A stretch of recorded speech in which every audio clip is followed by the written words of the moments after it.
Hello नमस्कार। आज हम संविधान के भाग 5 संघीय कार्यपालिका पर बात करेंगे और संघीय कार्यपालिका में राष्ट्रपति जो टॉपिक है इस पर बात करेंगे। तो चलिए ये जान लेते हैं पहले कि दो प्रकार की जो शासन व्यवस्थाएं होती है उसमें हमारे देश में संसदीय शासन व्यवस्था को अपनाया गया है और एक दूसरी होती है इसके विपरीत अध्यक्षात्मक शासन व्यवस्था, जो कि अमेरिका इसका बेस्ट उदाहरण है। संसदीय शासन व्यवस्था होती क्या है? यहाँ पर जो कार्यपालिका होती है वो विधायिका और कार्यपालिका में निकट का संबंध होता है, यानी कि जो कार्यपालिका होगी वो विधायिका से ही चुन करके आएगी। हमारे देश में राष्ट्रपति कार्यपालिका का प्रमुख होता है, उपराष्ट्रपति, प्रधानमंत्री और मंत्री परिषद जो है वो कार्यपालिका में सम्मिलित होते हैं।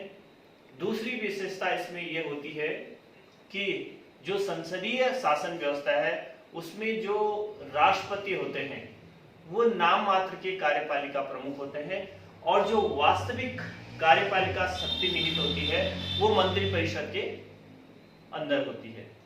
तो चलिए हम शुरू करते हैं राष्ट्रपति टॉपिक को। भारत के संविधान के अनुच्छेद 52 के अनुसार, अनुच्छेद 52 के अनुसार भारत का एक राष्ट्रपति होगा। भारत का एक राष्ट्रपति होगा।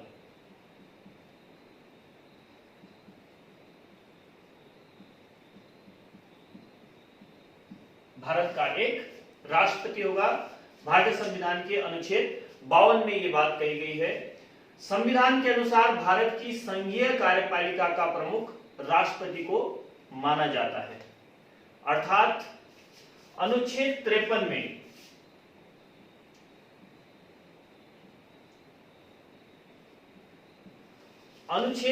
में कहा गया है कि संघ की कार्यपालिका शक्ति राष्ट्रपति में निहित होगी।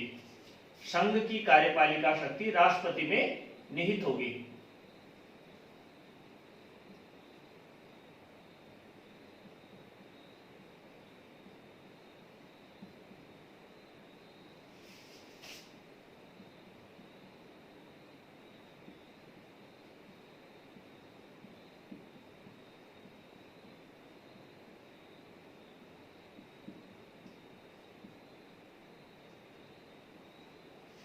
भारतीय संविधान का अनुच्छेद 52 कहता है भारत का एक राष्ट्रपति होगा। अनुच्छेद 53 संघ की कार्यपालिका शक्ति राष्ट्रपति में निहित होगी। परंतु राष्ट्रपति और मंत्रिपरिषद संबंधी जो प्रावधान है उनको देखने से पता लगता है कि राष्ट्रपति जो होता है वो केवल नाम मात्र का प्रमुख होता है और वास्तविक जो कार्यपालिका शक्ति होती है वो मंत्रिपरिषद में निहित होती है। इसके लिए अनुच्छेद जो 54 है, अनुच्छेद 74 के अनुसार भारतीय संविधान का अनुच्छेद 74 कहता है कि राष्ट्रपति कार्यपालिका संबंधी कोई भी कार्य मंत्रिपरिषद की सलाह से ही करेगा। यानी कि राष्ट्रपति केवल नाम मात्र का कार्यपालिका प्रमुख हुआ और जो भी कार्यपालिका संबंधी जो कार्य होंगे वो राष्ट्रपति मंत्रिपरिषद की सलाह से करेगा, या मंत्रिपरिषद जो है राष्ट्रपति को सलाह देने के लिए जो है एक मंत्रिपरिषद होगी। ये बात अनुच्छेद 74 में लिखी गई है। ब्रिटेन के क्राउन के समान ही भारत का जो राष्ट्रपति है उसको मंत्रिपरिषद पर निर्भर रहना पड़ता है। अतः भारत के राष्ट्रपति का जो प्रावधान है वो ब्रिटेन के जो क्राउन है उससे अधिक प्रभावित है। इसके अतिरिक्त भारत का राष्ट्रपति अमेरिका के राष्ट्रपति के समान तीनों सेनाओं का कमांडर भी होता है। तो ये राष्ट्रपति के संबंध में कुछ एक बातें थी। आइए राष्ट्रपति से संबंधित जो भी आयाम हैं जिनको हम कवर करने वाले हैं उनकी एक जो है सूची बनाते हैं। हम राष्ट्रपति में आज जो चीज देखने वाले हैं इसमें सबसे पहले हम बात करेंगे राष्ट्रपति की योग्यता की।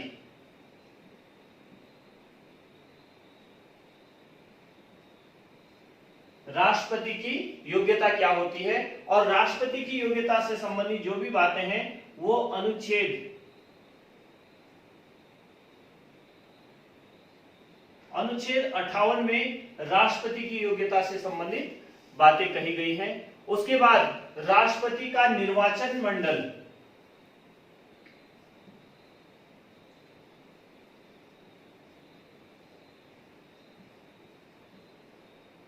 राष्ट्रपति का हम निर्वाचन मंडल देखेंगे, और राष्ट्रपति के जो निर्वाचन मंडल से संबंधित बातें हैं वो अनुच्छेद 54,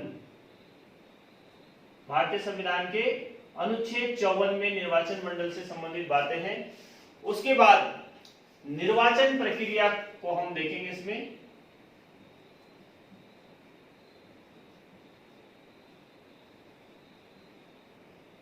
निर्वाचन प्रक्रिया का जो उल्लेख है वो अनुच्छेद 55 के अंतर्गत है। 55। इसके बाद हम बात करेंगे राष्ट्रपति को शपथ कौन दिलाता है। शपथ की बात जो है अनुच्छेद 60,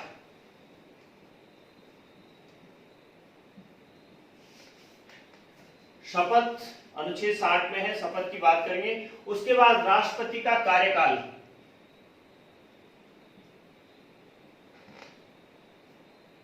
राष्ट्रपति का कार्यकाल कितने वर्ष होता है, इसकी बात जो है अनुच्छेद 56 में की गई है।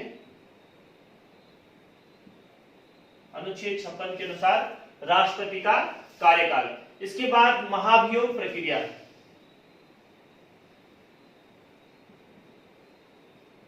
महाभियोग प्रक्रिया को हम जानेंगे, जो कि संविधान के अनुच्छेद 61 में महाभियोग प्रक्रिया की बात की गई है, अनुच्छेद 61। उसके बाद हम देखेंगे राष्ट्रपति की शक्तियां, जो कि बहुत इंपॉर्टेंट है, राष्ट्रपति की शक्तियां।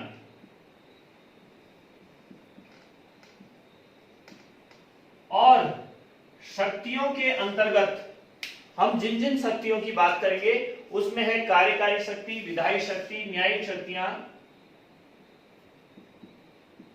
कार्यकारी शक्ति, विधायी शक्ति,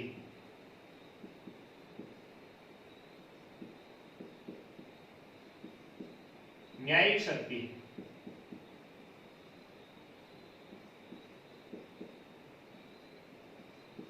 कार्यकारी शक्ति, विधायी शक्ति, न्यायिक शक्ति, सैन्य शक्ति, आपातकालीन शक्ति,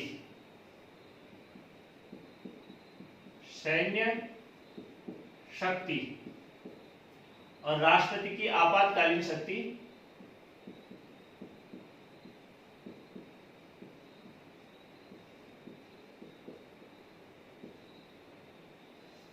राष्ट्रपति की आपातकालीन शक्ति, स्वविवेक तथा विशेषाधिकार, स्वविवेक शक्ति,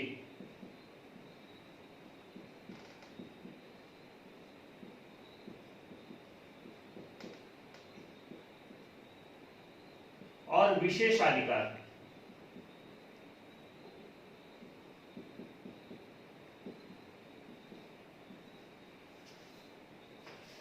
तो राष्ट्रपति से संबंधित इन आयामों पर हम बात करेंगे। इसमें राष्ट्रपति का जो टॉपिक है वो लगभग हम पूरा कंप्लीट कर लेंगे। योग्यता क्या होती है राष्ट्रपति बनने की, निर्वाचक मंडल जो राष्ट्रपति को वोट देते हैं उसके अंदर कौन कौन राष्ट्रपति को वोट कर सकते हैं निर्वाचक मंडल में देखेंगे। निर्वाचन प्रक्रिया क्या है, किस चुनाव पद्धति से राष्ट्रपति की निर्वाचन होता है और उसमें क्या प्रक्रिया है, शपथ कौन दिलाता है, ओथ की हम बात करेंगे।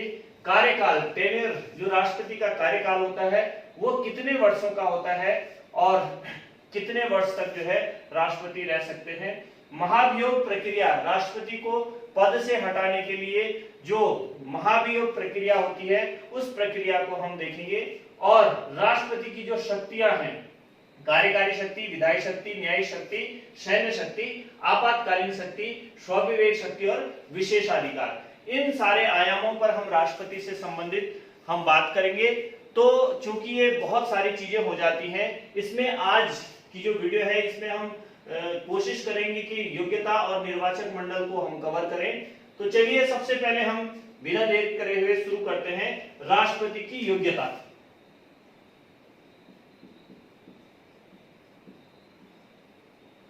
भारतीय संविधान के अनुच्छेद 58 में राष्ट्रपति से संबंधित जो योग्यताएं हैं उनका वर्णन किया गया है और राष्ट्रपति को बनने के लिए क्या क्या योग्यताएं होनी चाहिए। तो देखिए इसमें सबसे पहले बात की गई है वह भारत का नागरिक हो, वह भारत का नागरिक हो, यानी कि राष्ट्रपति बनने के लिए भारत का नागरिक होना आवश्यक है। वह मूल रूप से भारत का नागरिक हो या कोई और बात इसमें नहीं कही गई है, इसलिए केवल इतनी बात कही गई है कि वह भारत का नागरिक हो। दूसरी बात आयु से संबंधित की गई है कि न्यूनतम आयु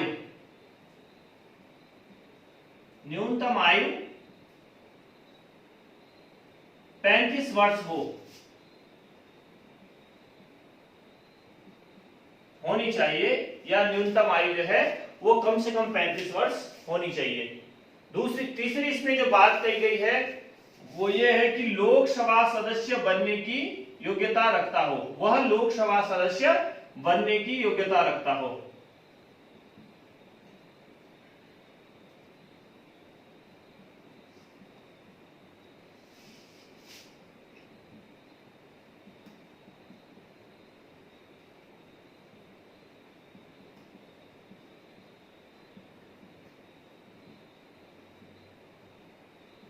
चूंकि हम भारत के सर्वोच्च जो पद है उसकी बात कर रहे हैं, तो उसमें किसी भी प्रकार से जो लोकसभा सदस्य की योग्यताएं हैं उनका वर्णन नहीं किया गया कि वो पागल हो या दिवालिया हो या इस टाइप की बातों का इसमें उल्लेख नहीं किया गया है।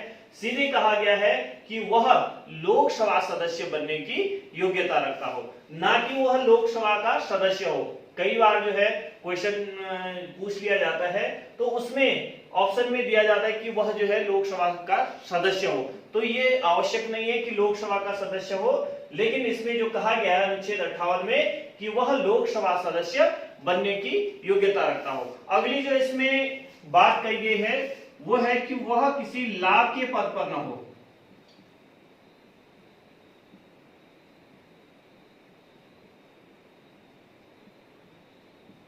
लाभ के पद पर न हो। लाभ का पद, हमारे यहाँ जो लाभ का पद है इसका स्पष्ट जो है उल्लेख हमारे संविधान में जो है वो मिलता है। इसमें कहा गया है कि जो भारत के राष्ट्रपति हैं, उपराष्ट्रपति हैं तथा जो केंद्र सरकार में मंत्री या राज्य सरकार में मंत्री हैं वो लाभ के पद के दायरे से बाहर होंगे। जो व्यक्ति सरकार से प्रत्यक्ष या अप्रत्यक्ष रूप से पैसा लेता है, वेतन लेता है, वो लाभ के पद के अंदर आता है। और इसके अलावा वह भी लाभ के पद के अंदर आते हैं जिनके पास पावर होती है, चाहे वो वेतन ले रहे हैं या नहीं ले रहे, लेकिन उनके पास कहीं से जमीन आवंटन का जो है अधिकार है उनको, या जो है धन आवंटित करने का अधिकार है, तो वो सब लाभ के पद के दायरे में आते हैं। लेकिन एक बात स्पष्ट कही गई है कि राष्ट्रपति, उपराष्ट्रपति, राज्यपाल, लोकसभा के केंद्र के मंत्री तथा राज्य के जो मंत्री हैं वो लाभ के पद के दायरे से बाहर रखे गए हैं। इसके अतिरिक्त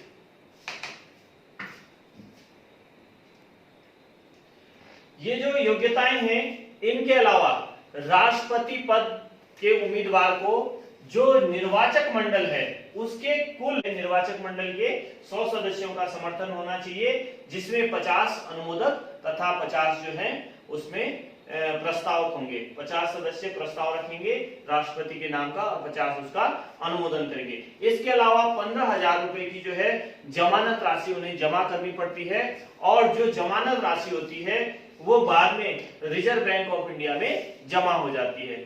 इसके अलावा एक बात और जो है आप नोट कर लेंगे कि ये जो जमानत राशि है और अनुमोदक और प्रस्तावक की बात है, ये 1974 से पहले इसमें संशोधन किया गया। 1974 से पहले किसी भी प्रकार की कोई जमानत राशि राष्ट्रपति पद के लिए जो उम्मीदवार होता था उसको जमा नहीं करनी होती थी, और एक प्रस्तावक और एक जो है अनुमोदक उससे पहले था। 1974 के बाद जो है ये 100 सदस्यों का जो है कुल बात की गई, 50 प्रस्तावक और 50 अनुमोदक, तथा जमानत राशि भी जो है 15,000 रुपए की गई है। ये राष्ट्रपति की जो योग्यता है ये हो गया है। अब बात करते हैं राष्ट्रपति का निर्वाचक मंडल, यानी कि राष्ट्रपति के जो वोट होंगे, राष्ट्रपति का जो चुनाव होगा उसमें कौन कौन लोग हिस्सा लेंगे, इसमें बात करेंगे हम राष्ट्रपति का निर्वाचक मंडल। अनुच्छेद 54 के अनुसार जो निर्वाचक मंडल होगा,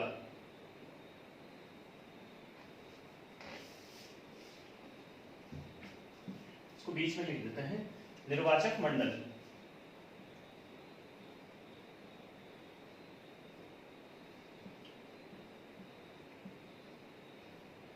अब कौन लोग राष्ट्रपति को वोट करेंगे वो उसके निर्वाचक मंडल में आएंगे।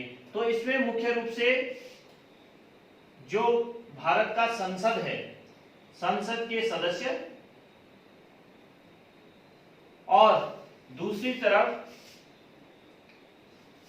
जो विधान परिषद है, वो विधानमंडल है राज्यों के,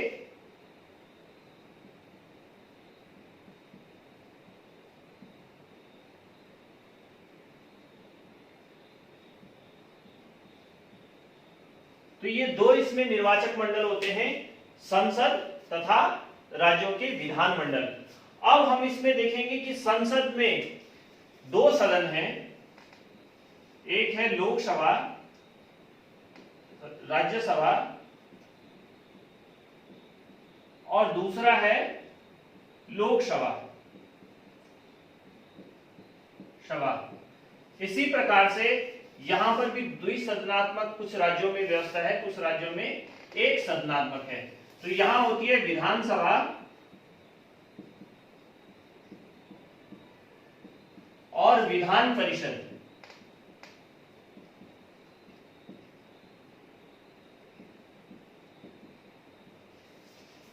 विधानसभा और विधान परिषद। अब हमें देखना है कि निर्वाचक मंडल में राज्यसभा से कौन होंगे और लोकसभा से कौन होंगे। वर्तमान समय में हमारी जो राज्यसभा है इसमें अधिकतम जो सदस्य संख्या है वो होती है 250, लेकिन वर्तमान समय में इसमें कुल जो सदस्य संख्या है वो है 245। इसी तरह से जो हमारा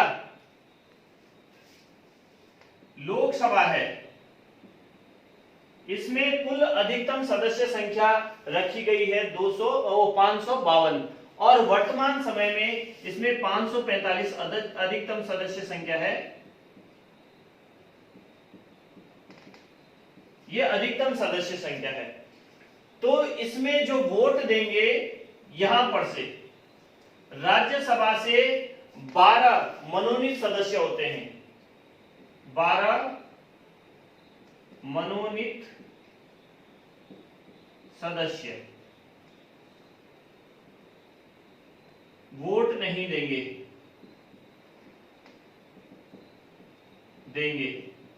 और यहां पर लोकसभा से 2 मनोनीत सदस्य होते हैं, 2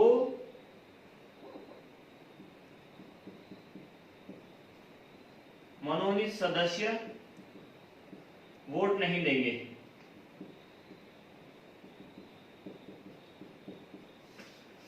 अब आप देख रहे हैं यहां पर 12 नहीं देंगे, तो ये जो संख्या हो जाती है ये हो जाती है 233 सदस्य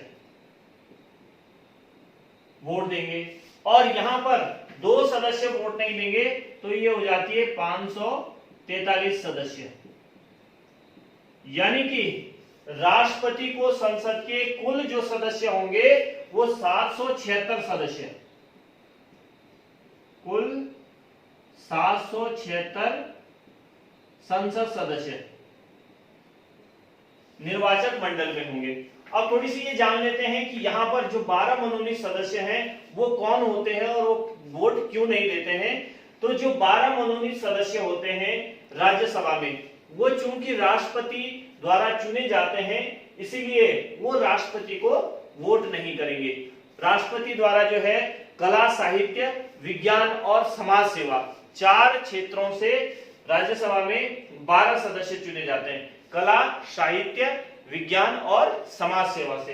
तो वो 12 सदस्य राष्ट्रपति को वोट नहीं देंगे, मनोनीत जो कुल निर्वाचित सदस्यता द्वारा चुने जाते हैं वो ये जो अप्रत्यक्ष रूप से राज्यसभा में आते हैं तो वो 233 सदस्य जो है यहाँ पर वोट करेंगे। वैसे ही लोकसभा में जो 2 एंग्लो इंडियन मनोनीत सदस्य होते हैं वो राष्ट्रपति को वोट नहीं करेंगे। जो मनोनीत होंगे एंग्लो इंडियन, इसका मतलब ये नहीं कि एंग्लो इंडियन नहीं देंगे। एंग्लो इंडियन अगर चुनकर के आ रखे हैं जनता द्वारा तो वो वोट करेंगे। एंग्लो इंडियन से इसका तात्पर्य नहीं है, लेकिन जो 2 मनोनीत सदस्य लोकसभा में राष्ट्रपति द्वारा चुने जाते हैं, मनोनीत किए जाते हैं, वो राष्ट्रपति को वोट नहीं करेंगे। इस तरह से 233 सदस्य लोकसभा से तथा 543 सदस्य वो 233 सदस्य राज्यसभा से तथा 543 सदस्य लोकसभा से, कुल मिलाकर के 776 जो संसद सदस्य हैं ये निर्वाचक मंडल में होते हैं। इसी प्रकार से राज्यों की जो विधानमंडल है उसमें सभी राज्यों के जो विधानसभाएं हैं उसके सभी निर्वाचित सदस्य, सभी राज्यों की विधानमंडल के सभी निर्वाचित सदस्य, इसमें निर्वाचित शब्द आप देख लेंगे।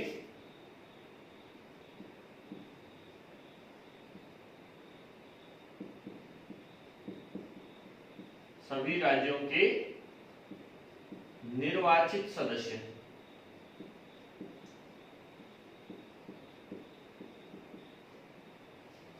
सभी राज्यों के जो निर्वाचित सदस्य हैं, निर्वाचित विधायक हैं, वो राष्ट्रपति चुनाव के निर्वाचक मंडल में होंगे। उसके अलावा यहाँ पर कुछ राज्यों में इस समय जो विधान परिषदें हैं तो विधान परिषद के सदस्य इसमें भाग नहीं लेते, ये भाग नहीं लेते हैं क्योंकि इस समय जो भारत में है सभी राज्यों में विधान परिषदें गठित नहीं है। कुछ राज्यों में, लगभग 7 राज्यों में वर्तमान समय में विधान परिषदें अस्तित्व में है। इस कारण से जो है विधान परिषद के सदस्य इस चुनाव में भाग नहीं लेते और निर्वाचक मंडल के सदस्य नहीं होते हैं। इसके अलावा दिल्ली और पुदुचेरी, ये सभी राज्यों की जो विधानसभाओं के सदस्य हैं उनकी संख्या हो जाती है आपकी 4120। इसमें शामिल है दिल्ली जो केंद्र शासित प्रदेश है, दिल्ली एवं पुदुचेरी। हमारे जो 8 केंद्र शासित प्रदेश हैं वर्तमान समय में, जम्मू कश्मीर, लद्दाख और चंडीगढ़, दिल्ली, पुदुचेरी, लक्षद्वीप, अंडमान निकोबार द्वीप और दादर नगर हवेली तथा ये जो 8 केंद्र शासित हमारे प्रदेश हैं उसमें केवल दिल्ली जो राष्ट्रीय राजधानी है और पुदुचेरी है, यहाँ के विधानसभा सदस्य राष्ट्रपति चुनाव के निर्वाचक मंडल में सम्मिलित होते हैं, क्योंकि 8 विधानसभाओं में से वर्तमान में केवल दिल्ली और पुदुचेरी 2 ऐसे केंद्र शासित प्रदेश हैं जहां पर विधानसभाएं गठित है। जम्मू कश्मीर और लद्दाख की हम बात करें तो अभी हाल ही में 2019 में जो है उसे एक राज्य के दर्जा उससे समाप्त किया गया और 2 केंद्र शासित प्रदेशों में जो है जम्मू कश्मीर को विभाजित किया गया। और जो अभी हमारा हाल ही में राष्ट्रपति चुनाव हुआ है जिसमें हमारी देश की राष्ट्रपति द्रौपदी मुर्मू निर्वाचित हुई है, उस चुनाव में जम्मू कश्मीर के विधायक नहीं थे, विधानसभा के सदस्य सम्मिलित नहीं थे। कारण क्योंकि वर्तमान समय में जम्मू कश्मीर राज्य में विधानसभा अस्तित्व में नहीं। वहां पर जो सांसद हैं, कुल 5 सांसद जम्मू कश्मीर राज्य में, उन्होंने इस वर्तमान जो चुनाव हुआ उसमें जो है हिस्सा लिया। राष्ट्रपति का जो वर्तमान चुनाव हुआ उसमें 5 सदस्यों ने हिस्सा लिया, सांसद सदस्यों ने।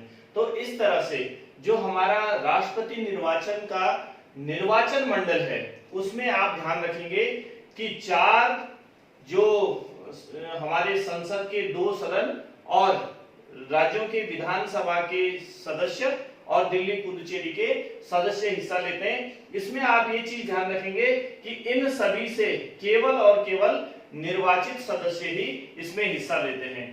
तो राज्यसभा के सभी निर्वाचित सदस्य, लोकसभा के सभी निर्वाचित सदस्य, सभी राज्यों की विधानसभाओं के सभी निर्वाचित सदस्य तथा दिल्ली और पुदुचेरी जो केंद्र शासित प्रदेश है वहां के सभी निर्वाचित सदस्य राष्ट्रपति निर्वाचक मंडल का हिस्सा होते हैं। इसके अलावा कुछ बातें हम ध्यान रखेंगे कि जो राष्ट्रपति का निर्वाचन होता है उसको चुनाव आयोग करवाता है।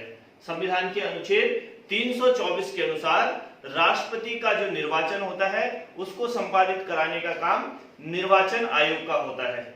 तथा अनुच्छेद 71 में कहा गया है कि निर्वाचन से संबंधित कोई भी अगर विवाद होता है तो इस विवादों का निपटारा केवल और केवल सुप्रीम कोर्ट, सर्वोच्च न्यायालय जो है वो इस चुनाव के विवादों का निपटारा करेगा। और अनुच्छेद 71 में यह बात भी की गई है कि निर्वाचक का पद रिक्त होने पर जो है राष्ट्रपति का चुनाव किसी तरह से बाधित नहीं होगा। यानी कि अगर लोकसभा भंग है और चुनाव होना है तो उस स्थिति में वो भंग नहीं होगा। किसी भी राज्य की अगर विधानसभा भंग है तो उस स्थिति में भी जो है राष्ट्रपति का निर्वाचन आपका बाधित नहीं होगा। राज्यसभा एक स्थायी सदन है, ये कभी भी भंग नहीं होता है। तो कहने का मतलब है कि किसी भी स्थिति में अगर निर्वाचक का पद रिक्त हो जाता है तो राष्ट्रपति निर्वाचन बाधित नहीं होगा। ये भारतीय संविधान के अनुच्छेद 71 में स्पष्ट कहा गया है। एक बात और है कि अगर राष्ट्रपति चुनाव में विवाद से संबंधित कोई शिकायत दर्ज करानी है तो उसके लिए कम से कम 20 सदस्य इस निर्वाचक मंडल के होने जरूरी हैं। कम से कम 20 सदस्यों द्वारा जो है शिकायत दर्ज कराई जाएगी।